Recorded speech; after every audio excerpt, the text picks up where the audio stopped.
Assalamualaikum warahmatullahi wabarakatuh. Innal hamdalillah nahmaduhu wa nasta'inuhu wa nastaghfiruh wa na'udzu billahi min syururi anfusina wa min sayyiati a'malina. May yahdihillahu fala mudhillalah wa may yudlil fala hadiyalah. Asyhadu an la ilaha illallah wa asyhadu anna Muhammadan abduhu wa rasuluh la nabiyya ba'da. Allahumma salli wa sallim ala nabiyyina Muhammad sallallahu alaihi wasallam wa ala alihi wa sahbihi wa man sara ala nahjihi ila yaumiddin, amma ba'd. Ayo ikhwah, pelajaran akidah pagi ini adalah tentang barzakh. Barzakh. Pernah dengar kata barzakh? Barzakh itu adalah makna dari sisi bahasa. Barzakh itu adalah hadis, penghalang, tirai. Tapi menurut istilah, barzakh itu adalah ma bainad dunya wal akhirah. Alam antara dunia dan akhirat. Alam yang ada antara dunia dan akhirat. Jazakallah. Menurut ulama, Allah kan menyebut dirinya dengan Rabbul Alamin. Rabbul Alamin, Tuhan semesta alam. Alamin itu bentuk jamak. Ya, jadi Tuhan alam-alam sebenarnya, alamin, tapi diterjemah dengan semesta alam, sekabe alam. Nah, itu menurut ulama paling tidak ada 6. Alam itu ada 6. Pertama, alam di mana kita masih berbentuk roh sebelum ada dunia. Ya. Surat 7 ayat 172. Allah menyatakan, wa id akhadha rabbuka, a'udzubillahi minasyaitonir rajim, wa id akhadha rabbuka min bani adam min zuhurihim. Ingatlah ketika Allah mengambil anak Adam min zuhurihim, dari punggung-punggung mereka, dzurriyyatahum, anak-anaknya, wa asyhadahum, lalu Allah syahadatkan. Alastu bi rabbikum, Allah bertanya, apakah aku ini Tuhanmu? Qalu, mereka menjawab bala, benar. Jadi Allah mempersaksikan, aku ini siapa? Ya, memperkenalkan diri kepada calon-calon manusia. Lalu mereka menjawab, bala syahidna. Surat 7 ayat 172. Benar, kami menjadi saksi. Lalu Allah wanti-wanti, antaqulu yaumal qiyamah inna kunna an hadza ghafilin. Jangan sampai saat hari kiamat kalian berkilah, kami lupa atas perjanjian ini. Ya.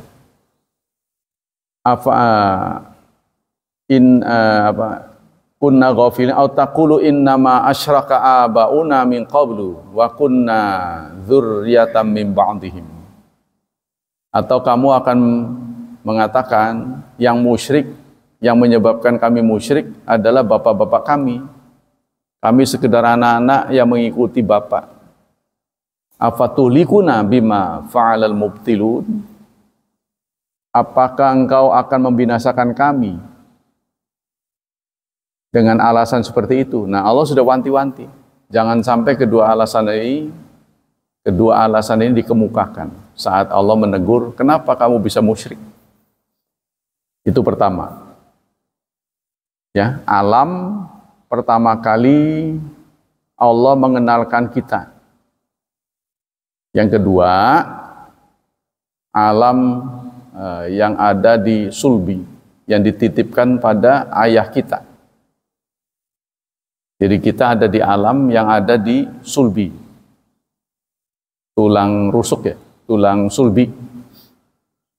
Tulang sulbi itu tulang yang memproduksi mani. Ya kita katanya taruh di situ, jadi tulang belakang katanya. Tulang boyok ya. Sekitar itulah. Jadi pada diri manusia itu ada tulang ekor.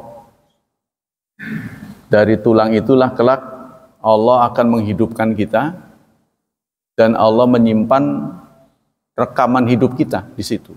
Nah, tulang ekor itu besarnya mungkin setelapak tangan, tapi bukan besar setelapak tangan itu. Di dalamnya ada ujungnya itu sebesar merica.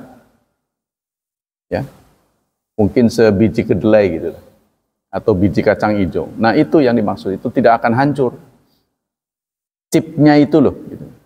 Nah, nanti dari sana itulah Allah akan membuka rekaman hidup kita. Berbagai ahli sudah mencoba atas keterangan Rasulullah ini untuk dihancurkan. Jadi tulang itu adalah tulang yang tidak hancur, meskipun tulang belulang seseorang mungkin setahun 2 tahun ya apa gitu ya. Paling tidak 5 tahun itu pasti sudah menjadi tanah. Tapi itu tidak. Nah, itu tulang sulbi. Alam ya, alam yang ada di sulbi kita. Allah menyatakan yakhruju mim bainis sulbi wat taraib. Ya, dalam surat At-Tariq Al-Buruj. Yakhruju mim bainis sulbi wat taraib. Dia yang keluar dari sulbi dan taraib. Nah, itu alam kedua. Alam yang ketiga adalah alam rahim. Alam rahim. Alam rahim, ya kita sudah paham lah semua. Yang keempat, alam dunia. Yang kita sedang alami sekarang. Yang kelima, yang dikenal dengan alam barzakh. Orang sebut juga dengan alam kubur. Tapi lebih terkenal dalam barzakh, karena tidak semua orang mati di kubur. Kan ada yang mati di laut, tenggelam, bahkan tidak diketahui mayatnya. Nah, itu masuk alam barzakh, bukan kubur, karena nggak dikubur kan. Masuk alam barzakh. Barzakh ini ada tirai penghalang. Yang terakhir baru alam akhirat. Nah, itulah. Keenam alam ini Tuhannya sama, yaitu Allah Subhanahu wa Ta'ala. Makanya itu dikenal dengan Rabbul Alamin, Tuhan alam-alam. Kita sekarang akan membahas barzakh. Barzakh itu ma bainad dunya wal akhirah. Jadi alam yang ada di antara dunia dan akhirat itu barzakh. Di alam barzakh, begitu seseorang raga dan nyawanya terpisah, maka dia masuk ke alam barzakh. Saat raga dan nyawa kita bersatu, maka alam gaib tidak pernah kita ketahui. Salah satu bentuk gaib itu adalah pahala dan dosa. Seberapa value-nya? Jadi kalau benda itu kan ada volumenya, ada besarannya, ada panjang, ada lebar. Ada kalau berat di berapa tuh pahala itu? Kalau dinil itu berapa bobotnya? Kalau emas kan gram, ya, berapa gram pahala itu? Nah, itu tidak bisa diakses sepanjang raga dan nyawa bersatu. Tapi setelah terpisah, maka semuanya itu terbuka. Itu yang menjadikan keluhan, ya, keluhan orang yang meninggal, yang kita dapat informasinya dari Al-Quran. Dalam surat Al-Munafiqun, Allah berfirman, wa anfiqu mimma razaqnakum infaqan. Apa yang sebagian yang kami rizkikan kepada kalian, min qabli ayyatiyakumul maut, sebelum datang kematian. Wa anfiqu mimma razaqnakum min qabli ayatikum fayaqul, nanti kalian akan berkata, laula akhartani, ya Tuhan, mengapa tidak engkau tunda, ila ajalin qarib, sampai dengan batas waktu yang sedikit. Qarib itu dekat. Kenapa engkau tidak tunda sebentar saja? Nah, itu dikatakan setelah nyawa dan raganya terpisah karena ngeblak.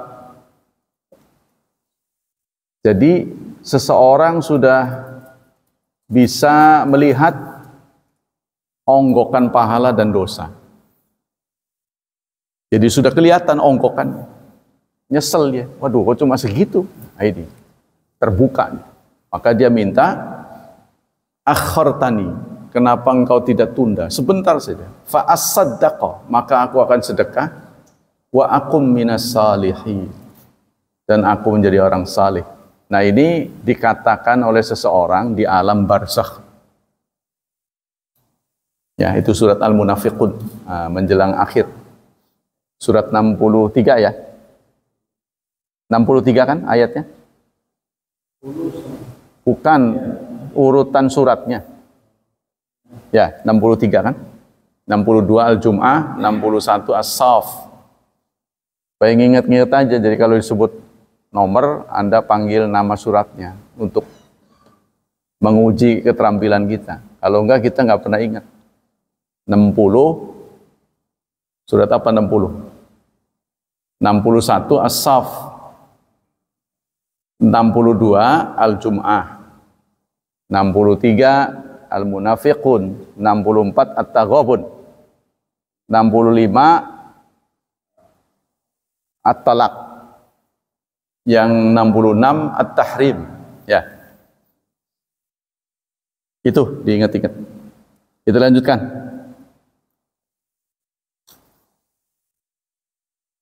Status hukum meyakini barzakh. Yajibul imanu bil barzakh wa ma yakunu fihi min ahwalin wa ahwal. Kama ja'at bidzalika nususul kitab was sunnah wa huwa ahadu mufradatil iman bil yaumil akhir. Wajib kita mengimani adanya barzakh. Kan kita wajib mengimani. Kok kenapa tidak ada dalam rukun iman? Nah, ini include, katanya, include ke dalam percaya pada hari akhir. Paketnya. Jadi, tapi detailnya tidak ada di situ. Kan rukun iman cuma 6. Iman pada Allah. Terus iman pada malaikat, pada kitab, pada rasul, hari akhir dan takdir. Nah, ini masuk ke dalam hari akhir. Dan itu paketnya, ya. Hari akhir itu kan bukan peristiwa satu saja, tapi bertahap. Nah, di antara tahapan-tahapan hari akhir adalah barzakh. Hakikat al-hayatul barzakhiyah hiya ma bainal mauti ila ba'ts. Yang namanya barzakh, kehidupan barzakh, ya, itu adalah sejak nyawa dan raga itu berpisah sampai terjadinya kebangkitan. Jadi urut-urutannya itu begitu mati, ya, maka dia masuk ke alam barzakh. Ya, setelah itu nanti akan dibangkitkan. Nah, itu sebelum dibangkitkan itu masuk kategori alam barzakh. Walati tatamatsal fi naimi ahlil iman wa adzabil kuffar. Apakah di situ stagnan? Di alam barzakh itu stagnan, dibiarkan begitu saja, tidak ada siksa, tidak ada nikmat. Nah, ternyata ada, saudara. Nah, disitulah, ya. Wa ba'dul ausat qad yu'adzabuna ala ba'dhi dzunubihim. Orang yang maksiat akan mendapat siksa.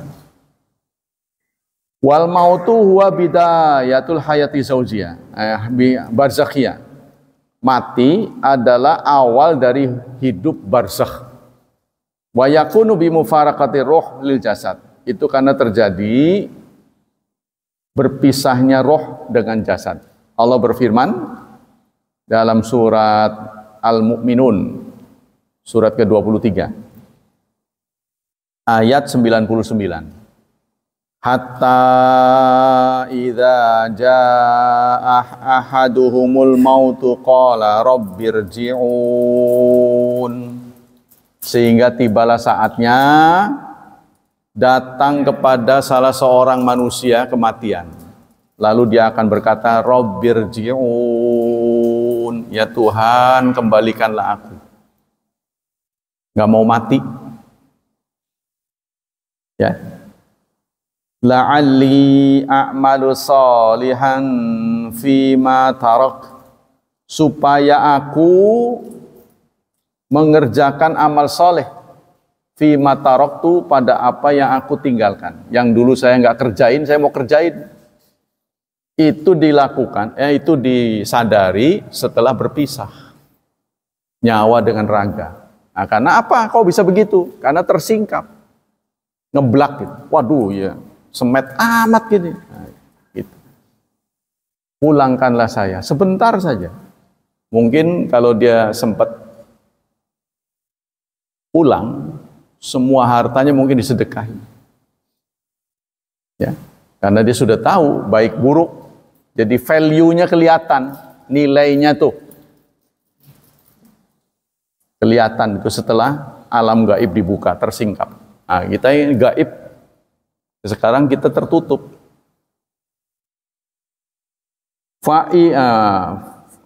Kalla, Allah menjawab tidak mungkin. Tidak mungkin Allah akan mengijabah permintaan dari orang yang sudah masuk alam barzakh. Innaha kalimatun, sesungguhnya itu sekedar ucapan. Huwa qailuha, jadi Allah dalam kata lain ini menyatakan ini sekedar basa-basi, ngomong doang. Kalau dibalikin ya begitu lagi, jojong begitulah. Wa mi waraihim, di balik mereka barzakhun, ada barzakh, ada penghalang, tirai, ila yaumi yub'atsun, sampai hari dibangkitkan. Ya, jadi di alam barzakh. Surat Al-Mu'minun ayat 99 dan 100. Wa tantahi hadhil hayat biqiyamin nas li rabbil alamin lil hisab yaumal qiyamah. Dan alam barzakh ini berakhir ketika manusia dibangkitkan untuk dihisab, untuk dihitung amalnya.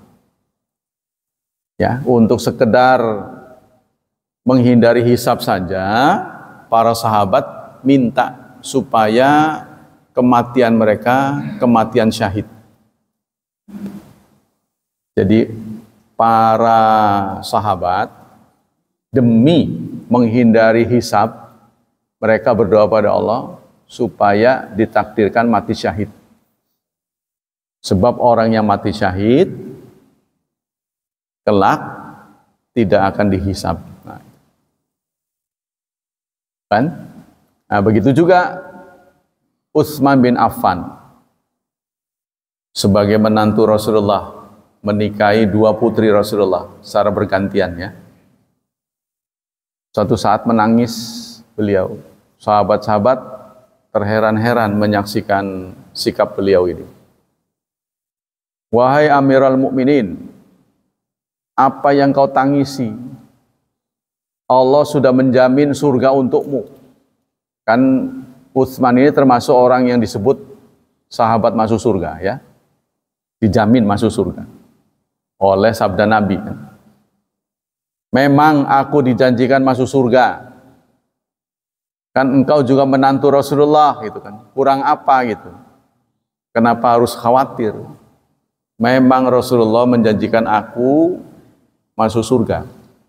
Tapi Rasulullah tidak pernah mengatakan aku bebas dari azab kubur di alam barzakh ini. Rasulullah nggak pernah cerita saya aman gitu.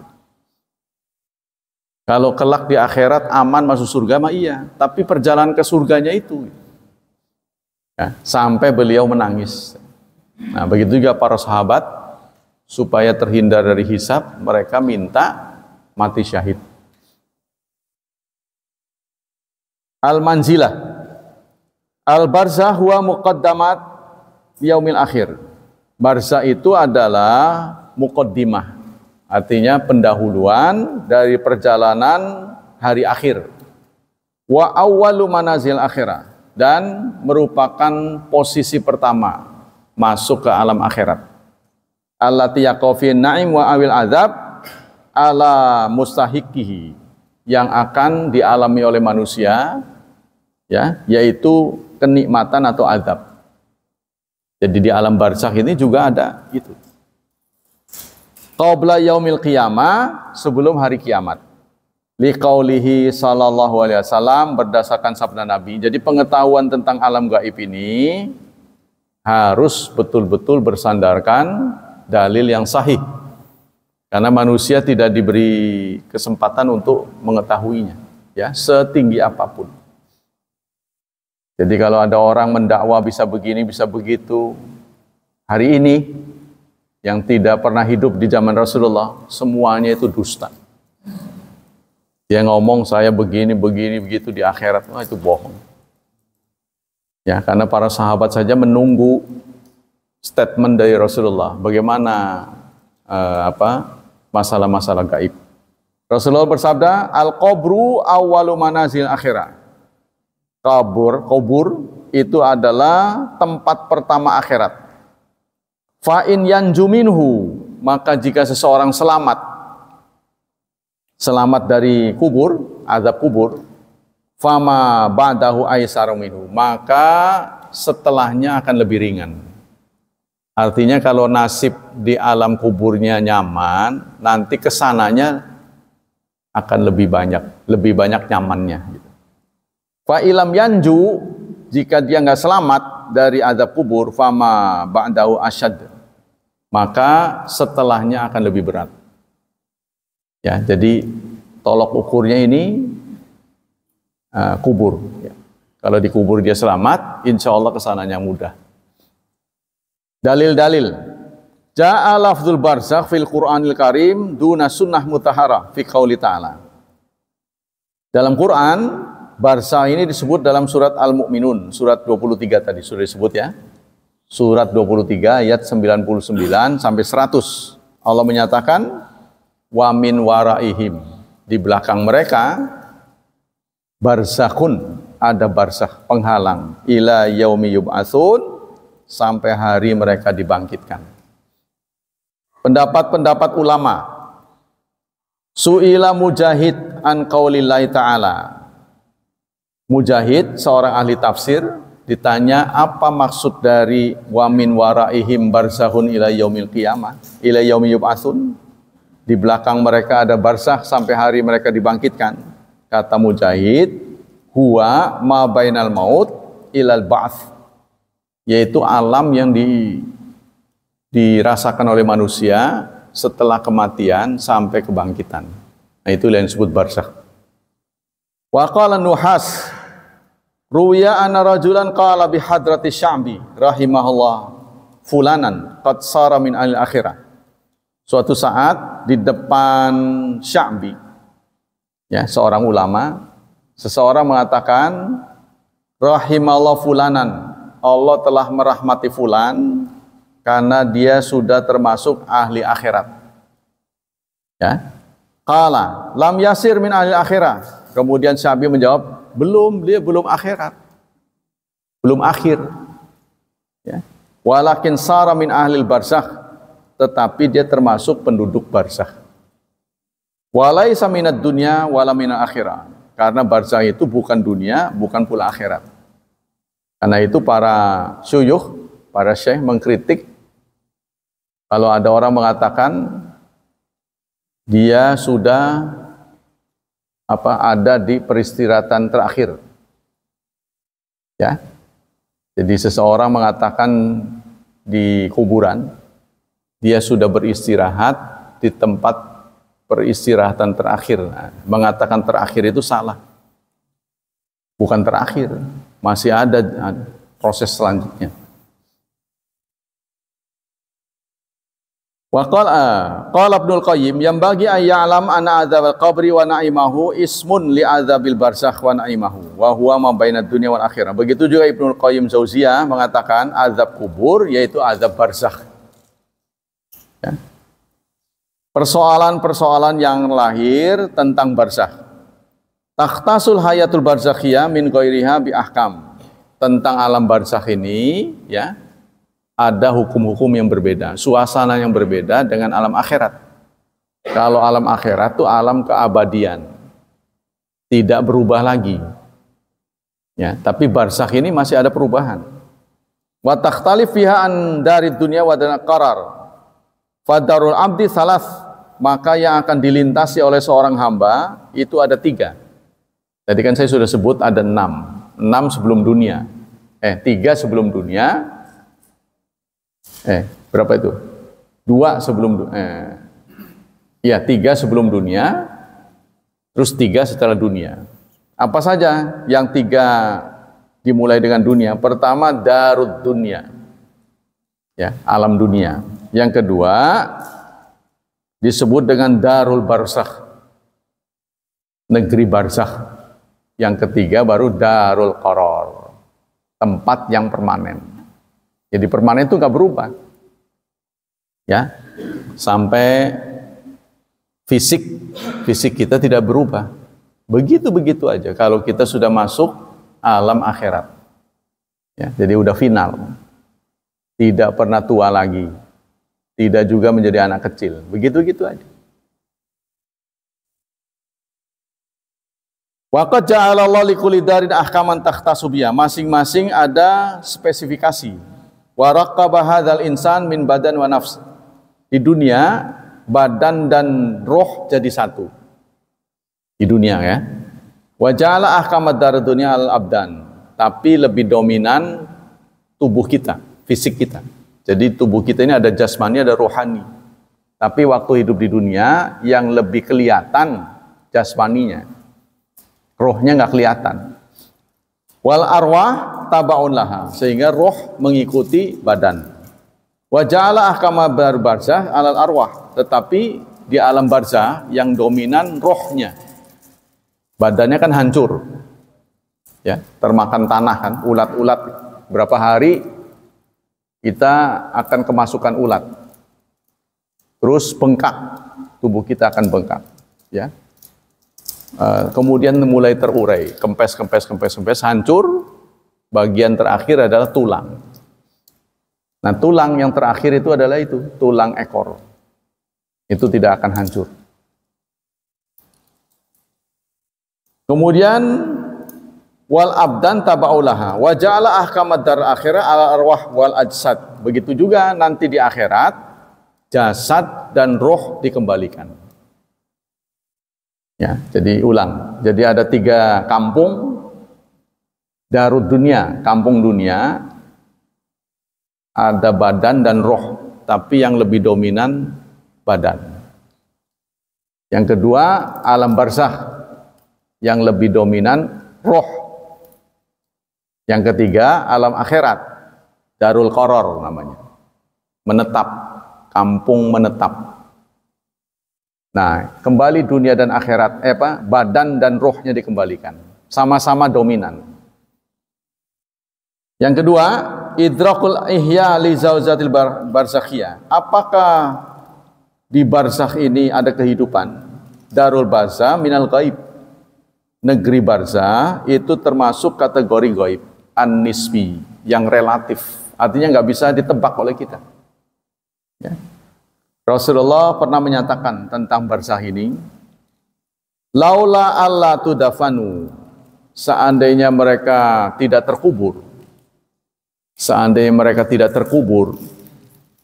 la da'autallaha, niscaya aku akan berdoa pada Allah, ayyusmi'akum, supaya mereka mengeraskan suara, min azabil qabri, dari azab kubur. Ya, laula antu dafanu.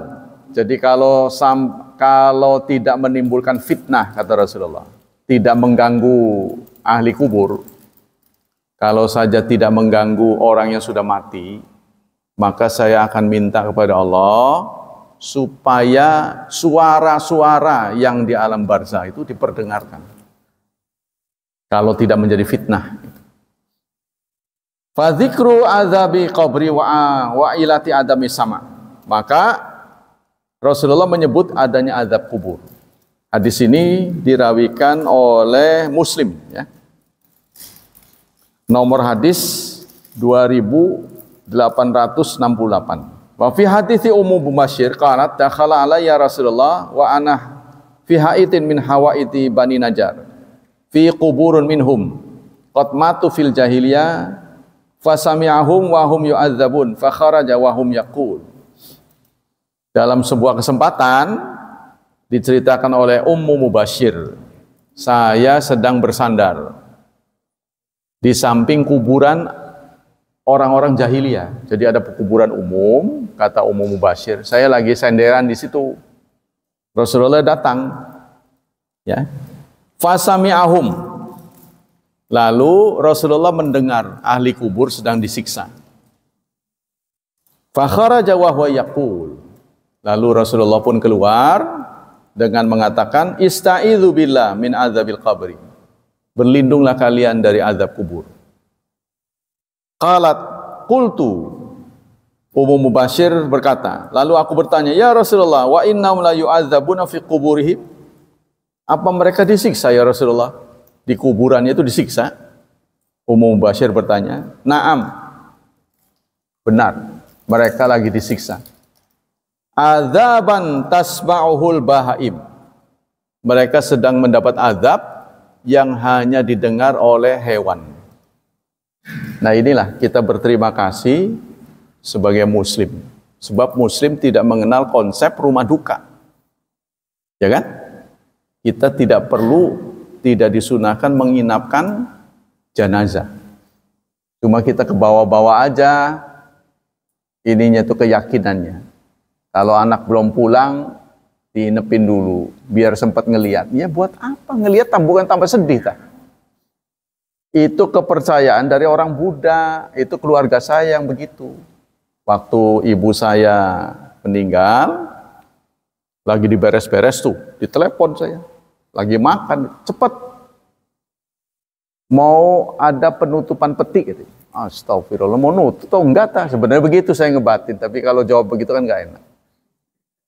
Jadi waktu peti ditutup tuh harus disaksikan oleh semua ahli waris.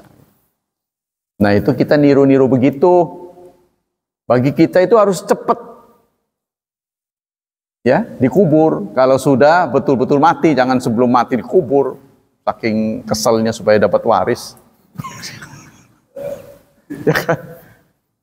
Jadi kalau sudah dipastikan meninggal harus cepat dikubur. Nah itulah betapa kita sengsara ya, ngurus orang meninggalnya sampai segitunya. Non muslim tuh. Nah inilah tentang kematian, betapa orang lain repot. Nah kita sebenarnya dibuat praktis, tapi kita sendiri yang mau ruwet. Ya kan? Yang mau ruwet. Contohnya, mestinya udah selesai, langsung dibawa ke kuburan, linggi krihit, tahlil. Kan begitu. Itu kan tidak ada tuntunannya sebenarnya. Tapi karena itu sudah menjadi akidah, ya susah. Nah itu saudara, jadi sebenarnya hati kecilnya tuh dia mengatakan itu tidak dibenarkan supaya cepat dikubur. Tapi kitalah yang mempersulit. Ya, kita rasanya nggak marem gitu loh. Wih, kayaknya semono doang gitu. Pengen dilama-lamain. Ya, seakan-akan lebih afdol. Padahal afdol tidak afdol itu kan bagian dari alam gaib yang tahu Rasulullah. Karena satu-satunya manusia yang diberi akses Rasulullah. Kalau Rasulullah mengatakan ini yang bagus begini, ya kita bilang bagus. Jadi segera kuburkan. Kalau dia orang baik, maka dia akan menemui alamnya. Kalau dia orang tidak baik, maka cepat terhenti pengaruhnya. Kita bersyukur saudara, di sini kita sudah punya kesadaran lah. Ya udah jangan ngambil bayaran, itu kan? Sebab kita juga satu saat akan mati. Tapi di kampung, waktu saudara sepupu istri saya meninggal, itu kiainya langsung minta disediakan uang ratusan ribu, 50 lembar. Dan tidak boleh diamplopin. Jadi betul-betul telanjang, supaya dia betul-betul tahu. Itu kan jahat benar begitu, menurut saya. Kiainya begitu datang yang nyalatin, murid saya. Tak plototin aja, menang baik. Dia kan tahu saya. Saya datang berdua, saya plototin aja, diam aja. Ya Allah, sampai sekejam itu. Harus menyediakan begini dan begitu. Itulah. Ya, di kampung itu seperti itu. Jadi ada bandrolnya. Kalau jangan paksa saya ikut mereka, itu namanya toleransi.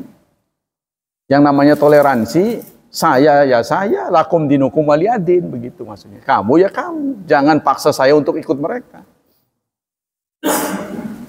Begitu sudah saya tausiah, si dokter mengatakan, kok sebentar amat, kan tadi dipesenin sebentar, katanya. Jangan lama-lama. Suruh ceramahnya jangan lama-lama. Jadi saya bicaranya cuma sebentar. Kematian itu akan dihadapi oleh kita. Kalau kematian bisa dicegah dengan kesehatan, dokter nggak pernah mati. Karena yang saya hadapin dokter. Dokter ngerti kesehatan, tapi mati juga, saya bilang. Jadi kematian ini akan datang kepada setiap orang. Dan kadang-kadang kita tidak siap. Sudah banyak terjadi. Nah, kita lanjutkan. Karena dunia ini Allah terapkan, ya, namanya hidup ini, hidup di dunia ini dua. Satu, dunia ini adalah tempat titipan. Dikenal dengan khalifah. Khalifah itu kan titipan. Ya, diberi kekuasaan sementara. Contohnya kita ditakdirkan diberi nyawa, kita diberi oksigen, diberi umur. Itu semua titipan. Pada saatnya nanti akan dihentikan. Kita diberi istri, kita diberi anak, semua titipan. Kita diberi harta, kita diberi kekuasaan. Pada saatnya akan dicabut. Nah, banyak orang nggak sadar. Dia kadang-kadang ngomong seenaknya waktu berkuasa. Saya mengalami bahwa kekuasaan itu sifatnya sementara. Waktu saya jadi direktur, orang sampai manggut-manggut begini. Ada karyawan yang mestinya dipecat, saya panggil lagi. Karena kesalahannya tidak terbukti, saya rekrut lagi.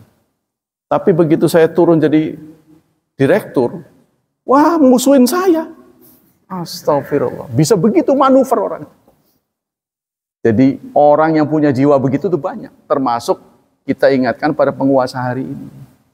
Jangan semena-mena waktu Anda berkuasa. Kalau begitu turun sertijab ya, iya, pergantian jawab, langsung mobilnya sudah berubah tuh nomor polisinya, tidak ada pengawalan lagi. Hati-hati itu. Maka kebanyakan itu orang menghadapi sindrom, ya, post power gitu, bingung tuh, lurah jadi ngomong nggak diladenin orang sekarang, contohnya gitu. Nah, itu harus hati-hati. Nah, itu yang diungkap tuh kejelekan-kejelekannya. Kalau sekarang ditutup semua. Iya, disanjung-sanjung. Begitulah orang menghadapi kita waktu kita punya kuasa. Maka kita diminta untuk berhati-hati.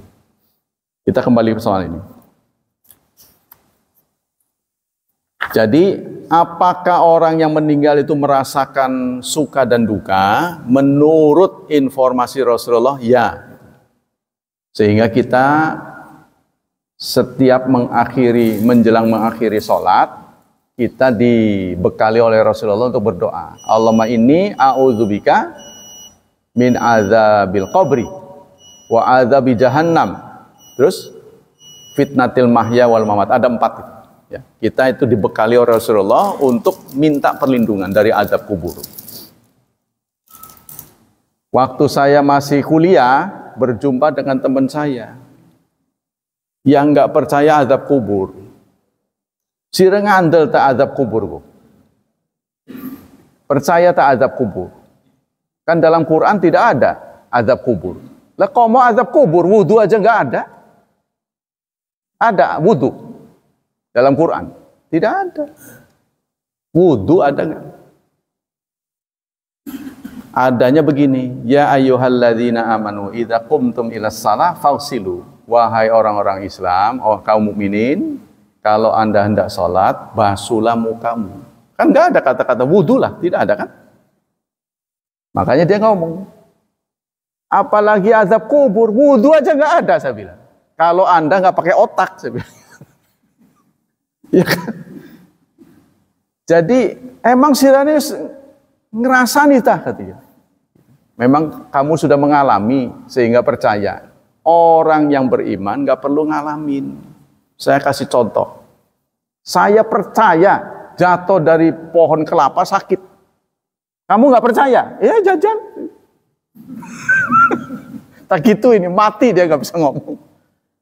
Belum sempat dipertemukan. Kalau ketemu, lah sire masih ngandel. Ya kan?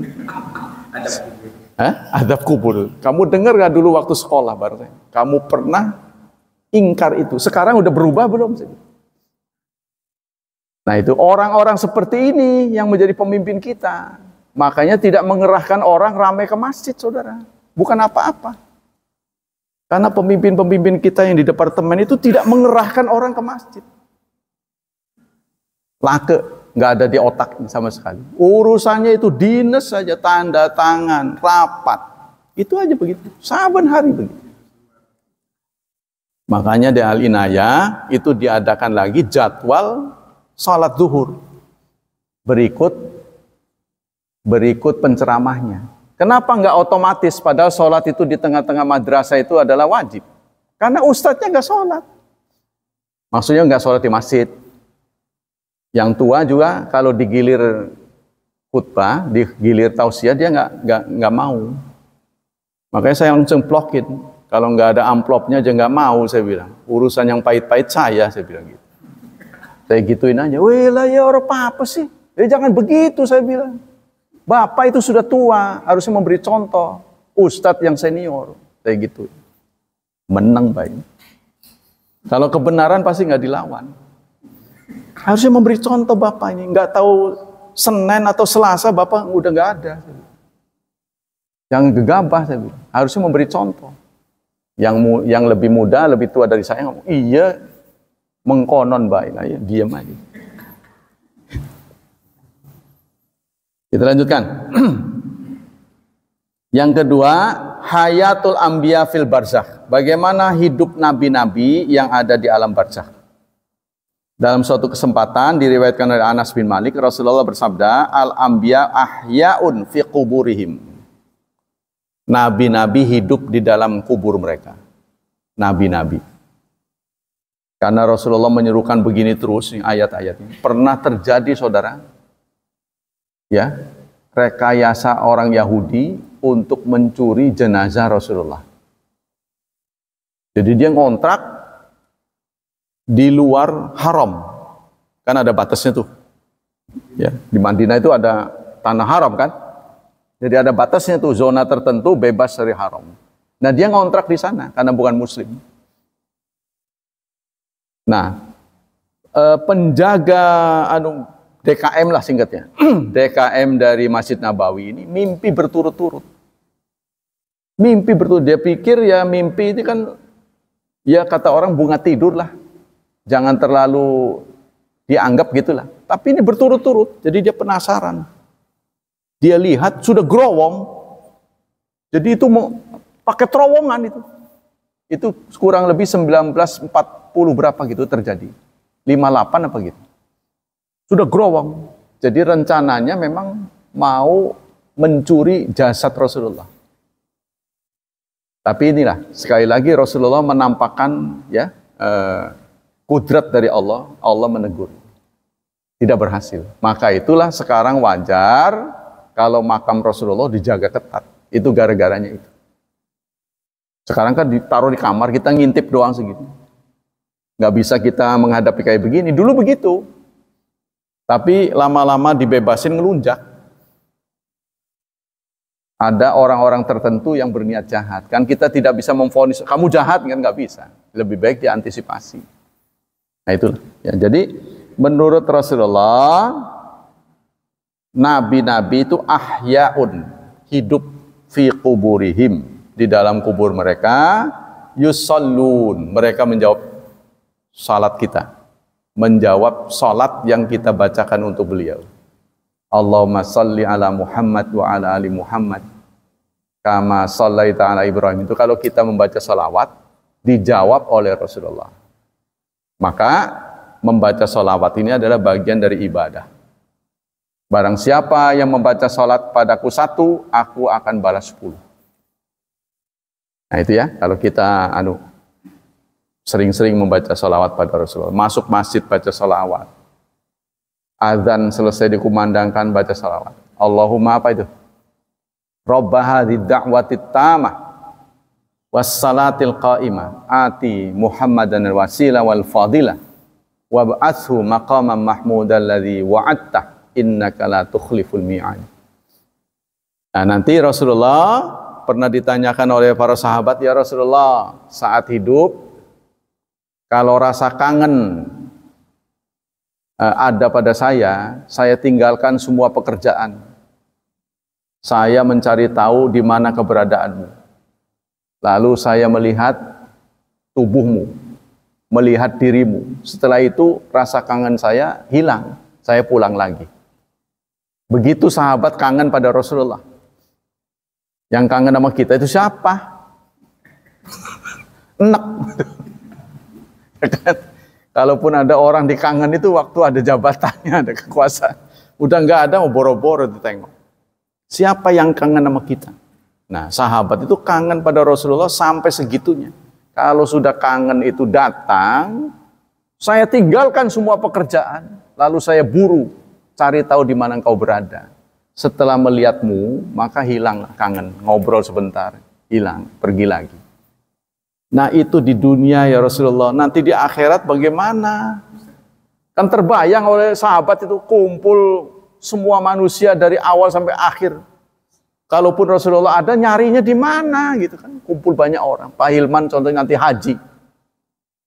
Kalau bareng sama yang kenal, belum tentu di sampingnya itu tahu. Ya kan? Makanya istri suka bertengkar. Ah, kamu ngelihat apa itu? Lihat bidadari. Kan di sana banyak bidadari nanti, Pak. Ya kan? Berbagai bangsa. Wah, senang sekali gitu. 40 hari gitu. Bidadari Mekah, bidadari Madinah. Sehingga kadang-kadang di satu lift itu nggak dibedakin ikhwan dan akhwat. Karena sesek ada itu bidadari.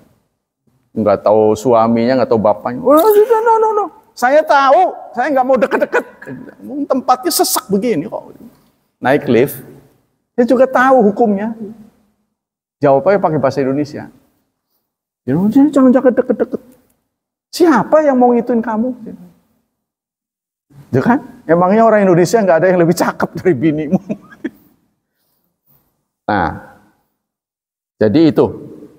Jadi terbayang oleh para sahabat bagaimana kelak di akhirat bisa ketemu Rasulullah. Di dunia kalau mau ketemu seperti itu. Saya tinggalkan, saya cari tahu di mana engkau berada. Setelah melihat, hilanglah dahaganya. Tapi di akhirat bagaimana? Rasulullah menjawab, nanti kalau mau cari saya, cari di tempat air minum. Itulah yang disebutkan telaga Kautsar. Inna a'tainaka. K-nya di situ kan tunggal. Kami sudah memberimu Al-Kautsar. Telaga Kautsar. Ya. Jadi di telaga itu ada air yang jika diminum setetes saja, maka orang tidak pernah dahaga. Ya kita tahulah kalau ada hajatan pasti yang pertama itu kan haus.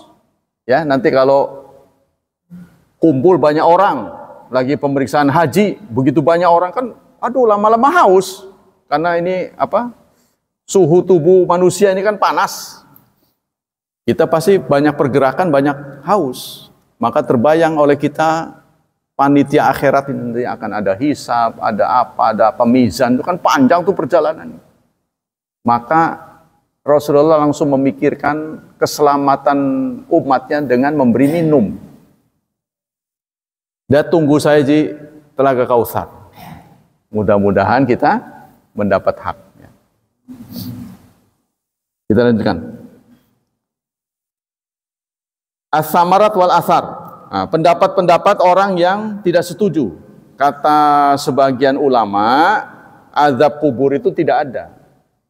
Ya, karena jadi setelah orang mati ya sudah dibiarkan begitu saja nunggu, waiting ya. Jadi ditempatkan di satu ruangan, nunggu sampai kiamat. Nggak ada siksa, nggak ada nikmat. Begitu sebagian ulama mengatakan. Kenapa mereka bisa berpendapat begitu? Karena tidak ada kata-kata azab kubur dalam Quran. Azabul qabri itu tidak ada. Yaitu tadi saya katakan, jangankan azab kubur, wudu aja nggak ada. Adanya, wahai orang-orang beriman, kalau mau sholat, basuhlah mukamu. Nah, praktek basuhlah mukamu ini adalah wudu. Tapi kata-kata wudulah tidak ada. Ya, jadi maksudnya kalau ditangkap dari sisi eksplisit itu tidak ada, implisitnya ada. Nah, contohnya ini Allah menyatakan dalam surat Al-Baqarah ayat 28. Kaifa takfuruna billah? Bagaimana mungkin kamu kufur pada Allah? Wa kuntum amwatan. Kamu dahulunya mati. Fa ahyakum, kemudian Allah hidupkan. Summa yumitukum, kemudian Allah matikan. Summa yuhyikum, kemudian Allah hidupkan. Summa ilaihi turja'un, kemudian kepadanya lah kalian dikembalikan. Allah tidak menyebut azab kubur. Itu kata orang yang ingkar. Ya, tapi nanti ada lagi dalam surat 40 ayat 100 kalau tidak salah, menceritakan tentang keluarga Fir'aun. Ya. Dalam surat 40 ayat 100 Al-Mu'min. Adkhilu ala fir'auna asyaddal azab, itu ada ayatnya. Nah, ini surat Ghafir. Surat Ghafir surat 41 ya. Surat 41 ayat 46. Inilah ayat menurut banyak ulama secara implisit ya. Secara implisit memberi makna adanya azab kubur. An-naru yuraduna 'alaiha. Neraka ditampakkan pada mereka guduwan wa asya, pagi dan petang. Istilah pagi dan petang kan berarti masih ada matahari. Ya. Jadi masih ada kehidupan. Wa yauma taqumu sa'ah, nanti saat kiamat berdiri, artinya terjadi, Allah akan mengatakan adkhilu ala fir'auna asyaddal azab. Masukkanlah keluarga Fir'aun dengan azab yang berat. Jadi pada ayat ini Allah mengatakan neraka ditampakkan, dirasakan di pagi dan petang. Mungkin orang berpendapat mungkin itu siksa nanti di hari kiamat, bukan. Karena Allah menjelaskan nanti di hari kiamat jojong. Berarti itu terjadi saat di alam barzakh. Inilah dalilnya. Surat 40, Ghafir, atau dikenal dengan surat Al-Mu'min ya. Ayat 46. Kalau saudara kita itu masuk kategori doa itu Rabbana ighfir lana wa li ikhwanina alladzina sabaquna bil iman. Ya Allah, ampunilah kami dan ampunilah saudara-saudara kami yang sudah mendahului kami dengan keimanan. Itu ayatnya. Jadi kita untuk saudara tetap boleh berdoa, termasuk kepada kaum mukminin secara menyeluruh. Nah, untuk orang tua itu pernah diisyaratkan oleh Rasulullah. Tahukah kalian orang mandul, katanya. Rasulullah pernah menegur. Rokub, saya lupa redaksinya. Kamu tahu nggak orang mandul? Sahabat menjawab, yang namanya mandul ya Rasulullah, yang kami fahami adalah orang yang nggak punya anak. Itu mandul. Lalu Rasulullah menegur, bukan. Yang namanya mandul adalah orang yang tidak bisa menjadikan anaknya saleh. Nah, kita sekarang saleh ini, ya, itu ada kaitannya dengan perbuatan bapak kita. Jadi kita hadir sebagai orang saleh ini adalah karya bapak kita. Sehingga apapun yang kita lakukan, beliau dapat. Jadi multi level. Nah, sekarang kita dihadapkan pada anak. Bisa nggak kamu menghadirkan anak lebih soleh daripada kita? Sebab anak kita ini karya kita. Kita karya orang tua. Makanya dalam berdoa, sepanjang kita melakukan amal baik, nggak perlu khusus gitu. Kata para ulama, nggak perlu khusus kita sedekah, sedekah kita juga akan didapat oleh orang tua kita. Ada andilnya gitu. Tapi ada ulama lagi yang mengatakan harus ada niat khusus. Contohnya kita membagi nasi kotak, ya, kita niatkan semoga pahalanya buat orang tua kita. Tapi Anda nggak perlu niat pun, semua perbuatan kita orang tua dapat. Gitu, secara khusus ya. Itu dua pendapat lah, karena ini masalah gaib yaitu bisa benar bisa salah, ya kan? Jadi Rasulullah tidak pernah menuntun secara khusus harus doa. Itu penting, yang penting perbuatan kita akan didapat juga oleh orang tua kita. Demikianlah hadirin hafidhani wa hafidhakumullah kajian Jumat pagi. Semoga apa yang diuraikan menginspirasi kita dan mendapat pahala yang berlimpah dari Allah Subhanahu wa taala. Allah berkenan menyelamatkan dan melindungi kita dari wabah dan fitnah, dari syubhat dan syahwat, serta Allah berkenan menakdirkan anak kita lebih saleh daripada kita, lebih maju daripada kita, dan mereka hidup penuh berkah. Subhanakallah wa bihamdik, asyhadu an la ilaha illa anta astaghfiruka wa atubu ilaik. Wassalamualaikum warahmatullahi wabarakatuh.